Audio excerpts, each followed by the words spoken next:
Steven Spielberg. Yeah, that's Steven Spielberg. Jurassic Park, Jaws, Minority Report, you name it. Just shot a music video on a phone.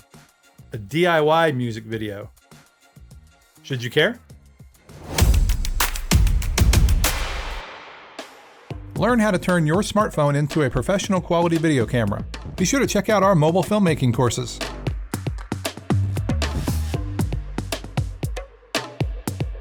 And also, don't forget, we have a companion filmmaking podcast. Links are in the description. So if you don't follow the movie business or the indie film world, although when you think of Spielberg, you don't think of indie film, or the, mobile filmmaking world, you might have missed or might not have heard that Spielberg directed Marcus Mumford's video, a new music video for his song Cannibal. And he also shot it. So he was the DP and the director, and he shot it on a phone. Now, it's not new for well-known filmmakers to do projects on a phone. The two most notable are Steven Soderbergh and Zack Snyder, although Snyder hasn't done a feature film like Soderbergh did. Soderbergh's actually done 2. And then there are tons of indie examples of shooting short films, which I've done several myself, and then features on phones. But it is unusual for a guy like Spielberg, who could literally have anything he wanted in the world when it comes to filmmaking gear or budgets, to do such a DIY project. Now, whether or not you like a music video or not, or a movie or not, is very subjective. Art is obviously very subjective. And if you've seen this video, there has been mixed response to it as far as the video, the music video part. The song is fine. I wasn't a huge Mumford & Sons fan, but I like it. It's okay. But the visuals are another thing. And so today what I'm going to do is actually pull the video up and break it down from a technical perspective, really a craft perspective more than a technical one. Although I'm going to point out some technical issues, good and bad, and maybe bring up a few questions, because the way this was pitched is Spielberg shot this by himself, DIY, with his wife, Kate Capshaw. She's the dolly grip. She's pushing him in a chair. That's the photo they released with the video. I've found no other behind the scenes stuff, by the way, no other behind the scenes video or anything to clarify or really for sure tell us how it was produced. And by the way, I've seen several articles saying it was on an iPhone. I don't know how they know that. The only picture we have is very fuzzy and you can't really tell what kind of phone he's using. And so I think that is some assumptions, which I'm going to do too in my breakdown here. But nonetheless, to me, the guy who made Schindler's List and Jurassic Park in the same year, by the way, for him to take on a DIY project, he's one of the proponents of still shooting on film, which is cool. And he was also one of the last editors to move on, or filmmakers to move on to editing digitally. He was one of the last holdouts. And so for him to embrace digital technology in a phone, to me, is a pretty cool thing. And it could be just that next step, that next evolution. It's making them, in my mind anyway, more and more accepted. And of course, the technology, the advancements in tech with phones are a large driver in that. All right, so now let's take a look at the actual video. I can still taste you, and I hate it. And I can't play the whole song because of copyright issues. So if you want to hear the actual video, I'll put a link in the show notes of this episode. The very first thing you'll notice is they produce this in black and white. Of course, you don't shoot black and white like you do in film. You shoot in color and you turn it black and white in post-production. Now, it gives this video, I think, a more quote-unquote artistic vibe, which I do like. But my guess here is that they did it for a technical reason. That is, when you shoot with a phone, the colors can get funky, especially when you're in mixed lighting, which I'm assuming this was. This was a gymnasium, and evidently it looks like it's mainly available light. I don't think it is. I think there is some actual lighting, which we'll get into in a minute. But doing black and white color correction serves two purposes there. I think probably, again, more so to cover up strange looking colors. Not guaranteed, but that's just my guess. Now, one thing from a Spielberg craft perspective, if you know much about the way he shoots his movies, he loves oneers. What is a oneer? A oneer is where you have one shot. without any type of edits in it. And that's what this video is. This video is a one take video. Now, I say one take, it probably took multiple takes to get it right. But as far as the way it actually is presented when you watch it, it's one take. And oftentimes that actually won't be the case. You'll do tricks to do hidden edits. Here, I actually think it was one take. And this is another part of the video that I do like. Again, I like that it's black and white, and I like that it's one take. I think that's pretty cool. I also like the DIY dolly shot because that is something that, of course, any of us can do. And I've done it myself using a chair or a wheelchair or even a table that has wheels on it. There's a lot of different ways to make this work. But an office chair like they used here is a great way to go. So you get instant production value for little to no effort or cost. And speaking of production value, even though this is just a gym, I think it adds production value. I really do, because it's unique looking, especially the ceiling. I like seeing the architecture up there, the open feel to it, seeing up into the industrial looking roof. That I think is pretty cool. It's super simple, but I like that. And so when you're thinking about your own projects, if you're a filmmaker, it's good to look at things like that, think about things like that, where you can use simple locations, but then have them add visual interest to your project. So now let's look at a couple things that aren't so great. And these are things that people have pointed out. I posted about this on Twitter, and the very first thing people pointed out was this very first shot here, right there. There is a shadow going across his face.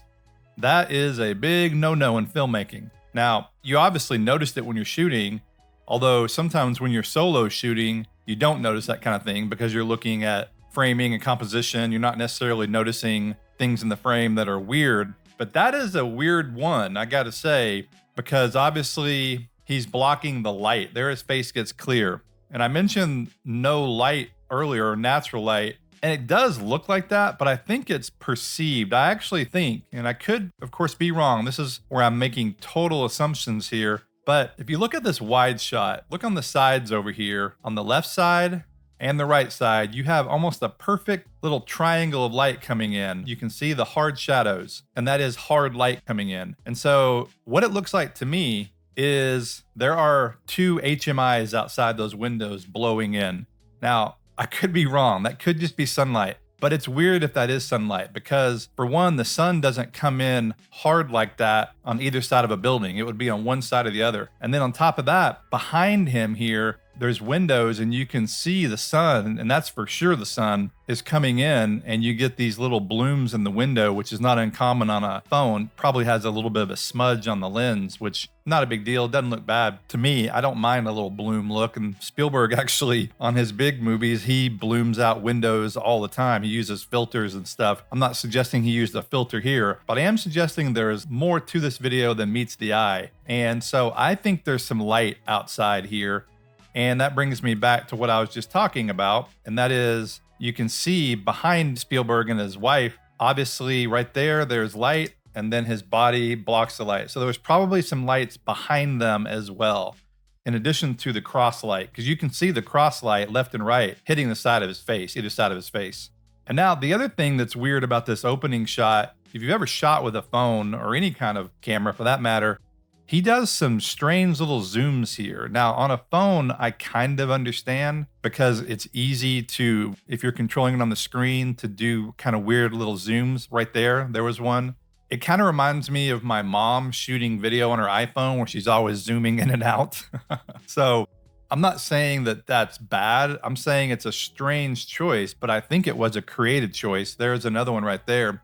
I don't think that was done in post-production, although it's possible those were post zooms. I think those are actually done in camera, which leads me to one other question regarding the camera and the camera app.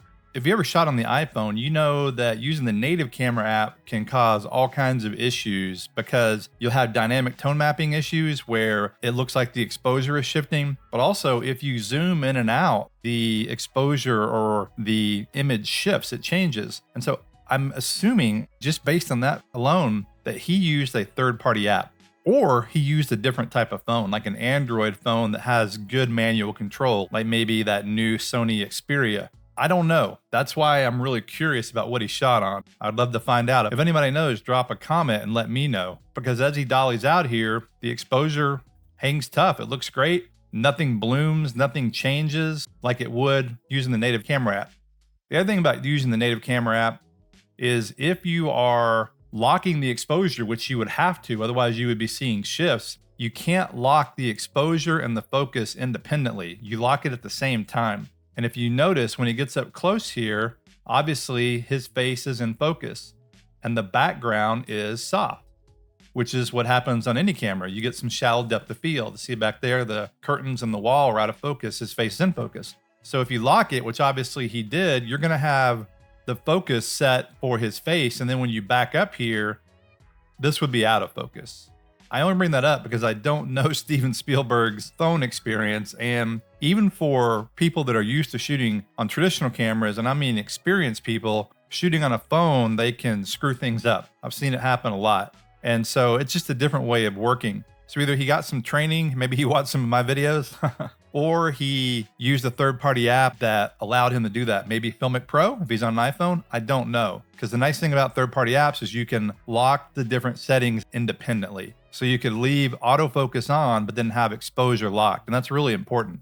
And now I mentioned the dolly earlier. And if you watch this in real time, and I've noticed some comments on YouTube and other places about how smooth the dolly is. And the dolly is smooth, especially in real time. And that's largely because of the phone. The phone has really good stabilization. All phones do. Doesn't matter if you're shooting on an Android or an iPhone. iPhones have actually really good stabilization, especially in the native camera app. However, here's a trick. If you play it in fast motion, you can see, here's fast motion. You can see that it actually bounces around quite a bit. You can see all the bumps. The dolly does move all the way around. It looks fine. I'm not being critical.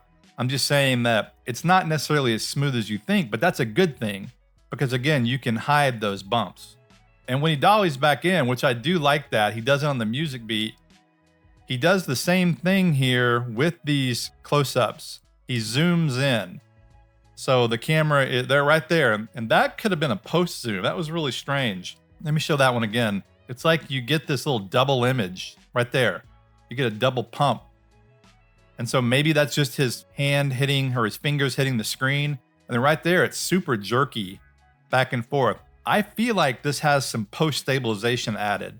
So in post production, you can stabilize shots. And I kind of feel like that happened here because occasionally you see a little bit of that, what I call warbly look. It's not bad. It's unique here, but that could just all be in camera. It's hard to say, but I just feel like this is some strange camera work, although it doesn't not work. It's not what I would think of when I think of Steven Spielberg. Steven Spielberg, of course, works with DPs. Now, he is a director who directs the camera. We all know that. He directs the actors fine, but he really directs the camera. Some directors don't. Some directors just let the DP do whatever they want. But if you look at Spielberg movies, they all have a Steven Spielberg look. And even this music video does to a degree, especially because of the oneer. The close-ups, he loves close-ups too. These are a little bit different because you're zooming in and out. In a weird way, this feels like Steven Spielberg doing a independent art house music video versus a big, large production. Imagine West Side Story versus this. And so that I think is kind of cool though, I have to say. I love that the big time A-list directors are open to experimenting like this. To me, that is great. And again, it kind of makes this feel like we are working in the same world, if that makes sense. In other words, when you think of filmmaking and you think of Hollywood filmmaking and then you think of indie filmmaking or micro-budget filmmaking, yeah, you're both making a movie, but you're making movies in a completely different way, in completely different worlds, really. Yeah, ultimately, you just want to tell a good story, but when you're dealing with Hollywood and that kind of stuff, different ball game altogether. And so it's cool to me because it feels like we're playing on the same field. The playing field is leveled, so to speak. And then the last thing I want to bring up, and I mentioned post-production, is look around the guitar here. There is a ton, and I mean a ton of noise. Although it doesn't really look like noise. It looks like film grain. And so what I think they did in post-production, again, they obviously turned it black and white. I think they added film grain throughout. And especially when you get back here, you can see film grain. You can see grain And that's a combination of video noise and grain mixed together, I think. It could just be video noise, but video noise is a little blockier usually, a little bit chunkier. This looks like film grain mixed with video noise, which is a good thing to do. I do it all the time. If you have noisy footage, adding some grain to that can hide it in quotes or make it look more like film. Maybe 8mm, Super 8 or 16mm, or even 35mm. 35mm can obviously get grainy, not nearly as grainy as 16. But I did notice that, and you can really see it over here on this clock on the left side of the wall and on the right side. So the curtain behind them is eating it up. It's probably really noisy if you look in there, because when bright levels, it's unusual in my experience to have bright things to be really noisy at the same time as the dark stuff. Usually it's just the shadows or maybe the midtones that get noisy. Really, that's due to the small sensor, but on the iPhone, it could be due to tone mapping. So if we did shoot with an iPhone, it could be trying to auto gain everything up, which that is unfortunately what phones do. But as phones have gotten better, especially since the iPhone 13 and we have the iPhone 14 coming out soon, and then of course the latest Sony phones I mentioned. And so I really like the new direction that some of the newer phones, Android side, are going with, really focusing on better image quality, whether that's video or photo, but especially video. So overall, I think it's really cool that Spielberg took on this project. I assume he's friends with Marcus Mumford. I don't know. Everybody in Hollywood is friends, I guess. And I like that they approached it in this DIY way, although I don't think it's quite as DIY as they presented. My guess is, though, that Spielberg will not be doing his next movie on an iPhone or a phone for that matter at all, but it would be cool to see more people, and when I say more people, I mean well-known people, well-known filmmakers embracing digital technology. Sometimes you hear people say, well, why? We have all these other cameras, mirrorless cameras, affordable cinema cameras, etc. Well, to me, because it just really is easy to use. It makes filmmaking more fun, and you can do things with a smaller crew, often by yourself, which I've done many a time. And so it just makes filmmaking more accessible to the masses, which has been the case for a while.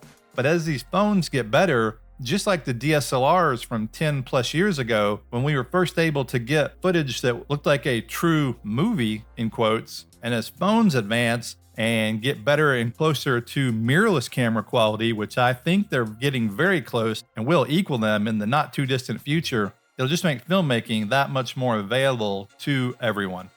And so to me, Spielberg shooting this on a phone is a great thing. Although the music video, that's subjective. I like it, but I can see where some people are critical. But in the end, I really dig it.